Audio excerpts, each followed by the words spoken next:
One would have thought that Albanese's trip to the United States was going to be perilous, to say the least. It was going to be a disaster from beginning to end, according to the right-wing media.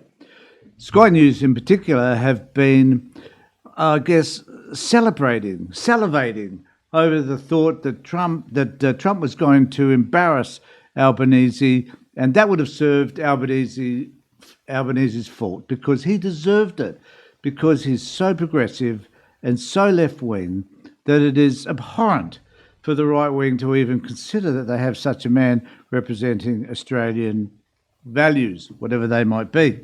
So, but things have changed. The times are different now, mainly because Albanese, in his, whether you call it wisdom or just good fortune, he has never, ever really criticised Trump for anything. As much as they possibly laugh about him, ridicule him behind closed doors, the reality is that Albo has chosen to walk that fine line between having a go at Trump for his bizarre behaviour and focusing on what is in what he believes Australia's best interest and just settling to that. Even though I would like to have seen a politician, even Albo, stand up against Trump. But he won't do that because he guess, well, as a politician, he's going to value whatever he can get out of the United States. And I think he's done that really well. So Sky News have gone really, really quiet on this particular issue. So quiet, sometimes it makes you wonder, well, if Sky News taken a holiday, because this particular issue for them was a hot subject for many, many weeks, for months in fact, as Albo was failed over and over again to get meetings and met with Trump with that famous photo, which I'll show you in just a minute, in the United Nations, and that Australia was being ridiculed by Trump simply by not having time to meet with Albanese, as if somehow we are that important to the United States. However, the meeting will be held tomorrow, but times have changed. And there's a couple of wonderful articles that discuss this. So Anthony Albanese's meeting with Donald Trump could hardly be timed better, says the Sydney Morning Herald. When he sits inside the gilded cage of the Oval Office, and it is a gilded cage, and it's revolting, to say the least, for what will arguably be the most consequential meeting of his prime ministership, Anthony Albanese will be armed with something Donald Trump really wants. And we must admit that what the fighting and the tariffing and all the other shit that's happened with regard to China has really, at the end of the day, and some of the discussions, of course, around Ukraine as well, has been about rare earth minerals. Because they're so important to the manufacturers, we know, of computers and components for cars and so on.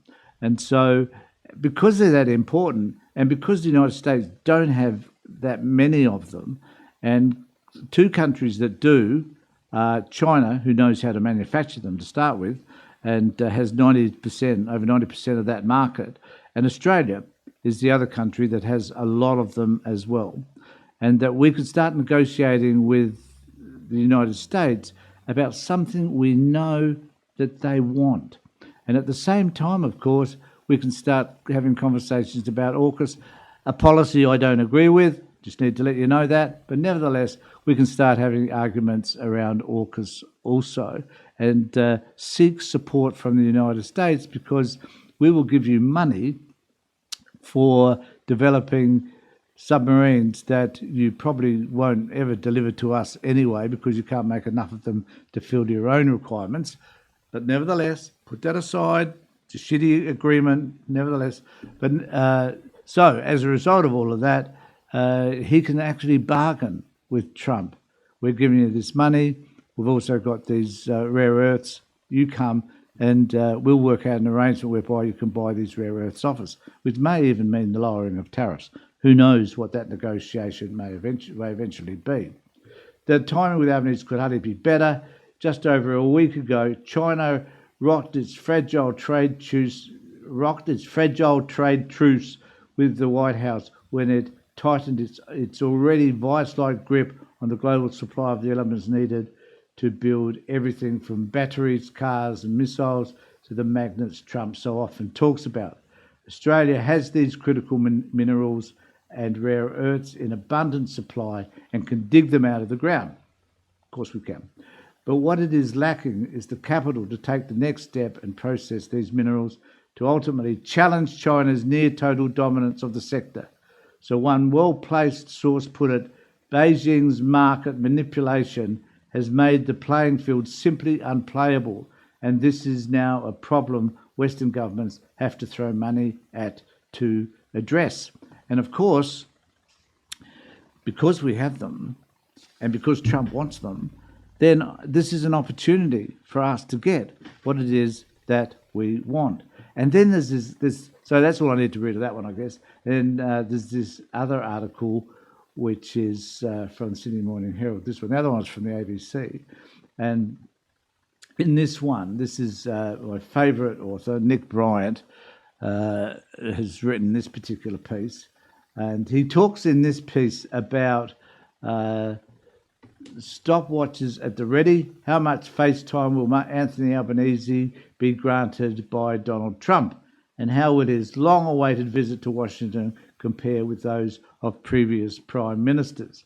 And he talked about John Howard met with Clinton, and Howard had to wait for a hell of a long time for Clinton to arrive because he was running late. And their discussion lasted 30 minutes.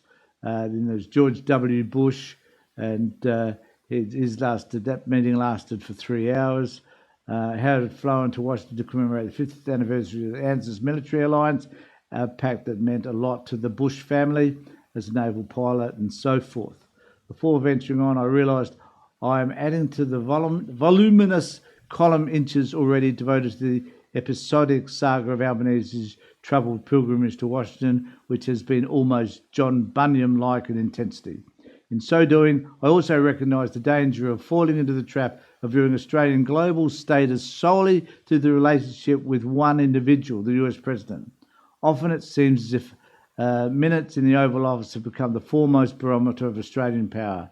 As Britain, though, as a Briton, which he is, though this is a familiar mentality. And he goes on to talk a little bit about how the UK endeavours to ingratiate themselves with the United States because they're such an important partner. The reality is we have more to offer than even Britain and Europe. So why not go for it? And I think had this other stuff not happened with regard to China and the tariffs and Albanese, he wouldn't have had these bargaining chips. He now has all the chips, and Trump wants them.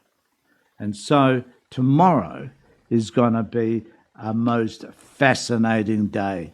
I'll let you know what I think about whatever happens at that meeting. I just hope that Albanese doesn't get gold poisoning from sitting in the Oval Office. But let me know what you think in the comment section below. Please remember to subscribe to my channel, ring the bell. It doesn't cost you anything. And just take care.